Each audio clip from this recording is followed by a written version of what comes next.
In the previous race Jeep build video, we were able to get the body mounts figured out, the drivetrain in place, and we even made a set of engine mounts. Now it's time to go a little bit further back and figure out how we're gonna mount this transmission. The original plan was to tie the transmission mount into our Clayton 3-link crossmember, very similar to a stock JK setup. However, I do think we're gonna have a lot better luck hanging the transmission on its entirely separate crossmember instead of tying both of the lower links and the weight of this transmission onto this one. Now I did mention that we had some out-of-hand fab crossmember support brackets here to really beef up this entire thing, but between bashing rocks and possibly jumping this thing, those might not be enough. For those of you who are new to the channel, our race Jeep combo is running an LS3, this is the GM 525 hot cam package, with a Reed TH400 paired up to an Advanced Adapters 2-speed Atlas. Now, our transmission mount is incorporated right here into our Advanced Adapters adapter, giving us 2 mounting holes right on the bottom between the transmission and the transfer case. Now, the few issues that we're gonna run into incorporating a transmission mount back there is that we can't just run a straight crossmember across because we have our front output of our T-case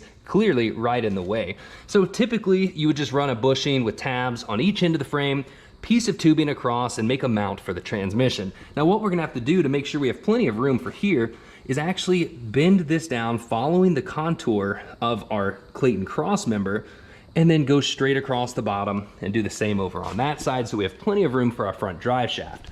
Now, ideally, we would like to run 2-inch DOM tubing for the strength. Now, since the clearances are really tight down there, we're gonna have to drop down to 1 3/4 inch with a section of 2-inch in the middle. So they're gonna sleeve together. That way the center structure of this crossmember is plenty strong, yet we still have the clearance with the 1 3/4 inch tubing. Now, as you can tell, I've already went ahead and welded, or kind of fabbed up, just tack welded, one of our crossmember bushings on this side. Now, this is a Barnes 4-wheel drive crossmember bushing with some tabs over here, but I did have to modify it just a little bit. So right here in this section of the frame, it sleeves together, so right off the bat our distances are unequal. Then we added the crossmember reinforcement plate from Out of Hand Fab, and it made it even more. Now this turned out to be about 3/8 of an inch, so we chopped this plate just so we'd have it nice and straight. We're gonna do the same thing over on that side before we start worrying about the bends and how we're gonna make this crossmember.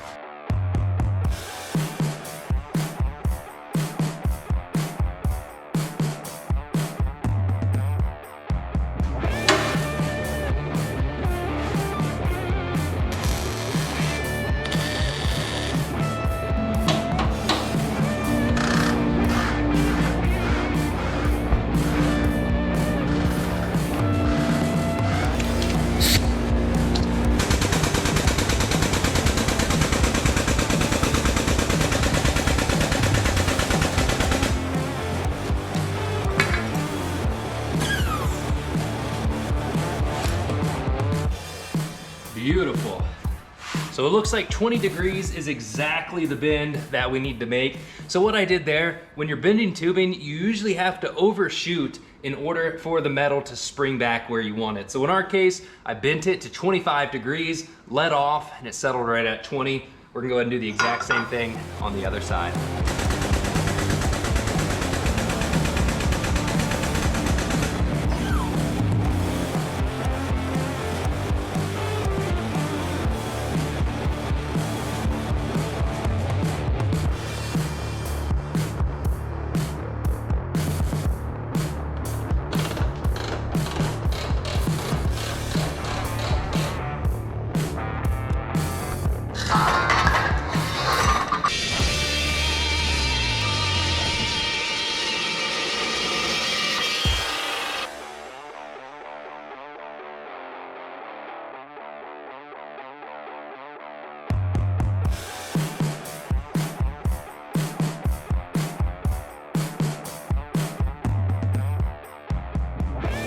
Just like that, all 3 pieces to our trans crossmember are finished up.